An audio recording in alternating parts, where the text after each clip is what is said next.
Segala masukan yang disampaikan Mas Huda itu tentu itu menjadi masukan bagi kami di pemerintahan Presiden Pak Jokowi ini untuk memastikan IKN terus berlanjut. Tetapi saya ingin sampaikan gini, ada beberapa fakta di lapangan. Faktanya adalah pembangunan IKN hari ini terus berjalan dengan speed yang luar biasa. Kalau kita melihat apakah itu menguntungkan atau tidak, kita ini bukan sedang membangun kota, bukan membangun berhitung dengan cara berpikir swasta begitu. Tetapi yang harus kita lihat ini adalah mewujudkan tentang visi Indonesia Emas begitu. Kalau kita bicara tentang mewujudkan visi saja seperti yang disampaikan Mas Huda tadi penuh pesimisme, lah bagaimana kita bisa mewujudkan visi itu begitu loh Mbak. Ini kan yang harus sama-sama kita jaga bahwa kalau secara tahapan-tahapan dalam kami yang di kantor staf presiden itu tahu bagaimana tahapan-tahapan ini berjalan sesuai masih on the track begitu, bahwa ada proses-proses yang belum berjalan ya memang belum sampai di tahapan itu begitu. Kita ini kan jangan lupa kita mulai membangun IKN itu full speed itu baru 2 sampai 3 tahun terakhir setelah pandemi Covid. Menteri Investasi Kepala BPKM Bahlil Lahadalia mengaku investor asing hingga kini belum masuk ke ibu kota Nusantara. Pasalnya, proyek tersebut baru membutuhkan penanaman modal dari dalam negeri untuk pembangunan tahap 1 kawasan inti pusat pemerintahan. Bahlil mengatakan, kalau ditanya kenapa belum ada investasi asing, desain klaster pertama selesai di lingkaran 1, baru masuk investasi asing di lingkaran 2. Sekarang investasi asing belum bisa masuk karena infrastruktur di lingkaran 1 belum selesai 100%. Dan sekarang masih kita lakukan percepatan. Kemarin kami juga melakukan groundbreaking beberapa pembangunan sekolah. R&I dari Bakri Group dengan Pertamina juga lagi proses pembangunannya. Jadi kalau ditanya apakah investasi di IKN itu ada atau tidak, ada semuanya dari PMDN untuk sementara. Aslinya kapan? Mereka sudah melakukan komunikasi dengan kita kapan mereka bisa memulai. Tapi kita katakan bahwa setelah tanggal 17 Agustus baru kita lihat karena infrastruktur mereka di klaster kedua itu baru bisa clear. Akan tetapi, Bahlil menampik apa yang dibangun di IKN sekarang ini masih berkutat dari anggaran pendapatan dan belanja negara. Ia menegaskan, proyek-proyek yang ada di IKN juga bagian dari investasi lokal. Bahlil mengaku proses pembangunan sarana dan prasarana di sana sudah hampir rampung. Hal itu disaksikannya saat berkunjung ke IKN pekan lalu. Sementara itu, anggota Komisi 6 DPR RI, fraksi PDIP Harus Turino mempertanyakan optimisme Bahlil dalam beberapa rapat terakhir. Ia mengukit klaim sang menteri bahwa akan banyak investor asing masuk ke IKN. Haris menyatakan, sampai sekarang belum ada investor asing tersebut. Menurutnya, suntikan dana dari luar negeri baru akan masuk jika investor diinjak. Itu menyangkut dengan IKN. Izin Pak Menteri, maaf pimpinan, pendalaman aja. Ya, sekarang kan yang masuk di IKN itu kan APBN dan PMDN ya Pak ya. Ya. Ya saya tahu udah ada hotel tuh 190 kamar. Di luar sih belum, yang saya tahu ya. Lalu pertanyaan saya kan, kalau tadi dikatakan baru pada tahap kedua mereka masuk ke ekosistemnya udah jadi, pihak mana saja yang sudah punya komitmen untuk masuk itu Pak? Ada berapa banyak dan untuk apa saja? Kalau memang tadi kan ceritanya kan oke, ekosistem tahap pertama intinya kita bangun, lalu kemudian investor tadi berniat untuk masuk. Nah pertanyaan saya, itu seberapa besar dan apa saja yang mereka akan invest di situ, dan apakah sudah ada perjanjian atau kontrak atau MOU atau apa gitu Pak? Baik, izin Ketua, dengan tidak mengurangi rasa hormat saya kepada Pak Dedi, agar lebih detail penjelasannya mungkin kami laporkan secara tertulis. Sebelumnya, Gibran juga pernah menyatakan jika investor di IKN telah masuk. Hal itu disampaikannya saat debat Cawapres bersama Mahfud MD dan juga Muhaimin Iskandar. Datang ke sana sudah akan tanda tangan MOU, artinya sudah deal soal kesepakatan ini ya?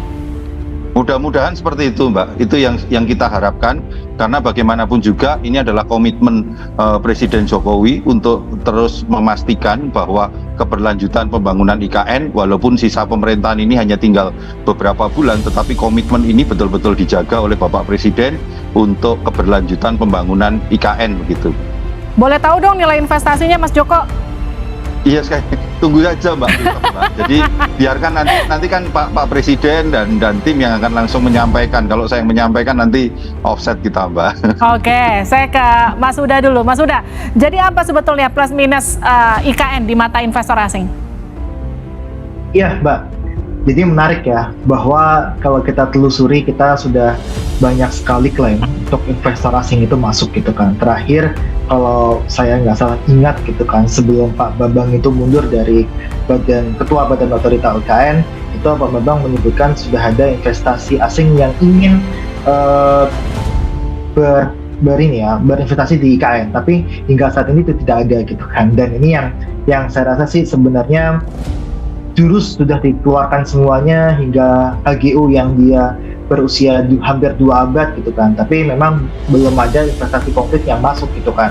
Kalau saya lihat itu baru hanya letter of intent gitu kan, atau letter dari ketertarikan, jadi ketertarikan dari investor asing untuk masuk ke IKN, tapi belum ada investasi yang real yang masuk ke IKN dari asing. Jadi kalau kita investasi tunggal dari asing itu belum ada, yang ada hanya investasi dari sektor swasta nasional dan juga APBN lagi.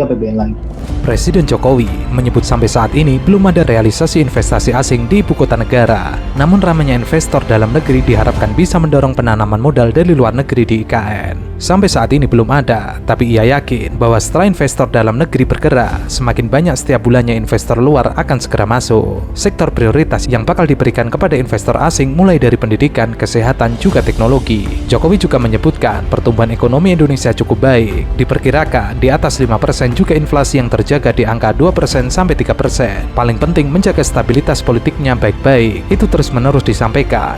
Sebelumnya, pemerintah mengaku tengah mengerem investasi dari luar negeri di kawasan IKN. Hal tersebut diungkapkan Jokowi ketika melakukan peresmian Superblok Pakuan Nusantara di IKN.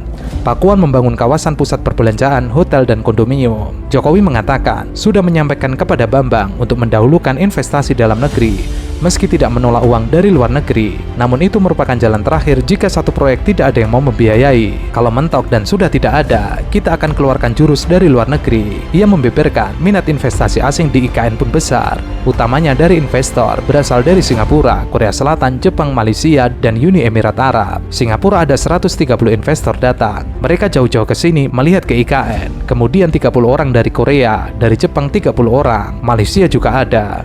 Hanya saja, Jokowi mengaku sedang mengerem investasi dari luar negeri. Tujuannya supaya bisa memberikan kesempatan terlebih dahulu dari dalam negeri untuk mengisi kawasan IKN dengan berbagai fasilitas infrastruktur. Investasi yang masuk di IKN sekarang pada tahap pertama itu adalah investasi PMDN semuanya. Belum ada PMA yang melakukan groundbreaking. Kemarin saya baru pulang dari sana, seminggu lalu. Hotel udah hampir jadi. Rumah sakit sudah hampir jadi.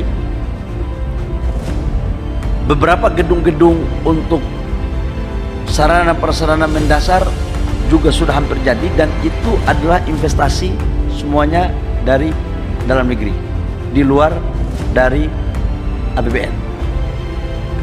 Kalau ditanya kenapa belum ada investasi asing, desain kita itu adalah klaster pertama ini selesai, yang disebut dengan jalan utama ya, lingkaran 1 sudah selesai, baru masuk investasi asingnya itu di lingkaran kedua, tahap kedua.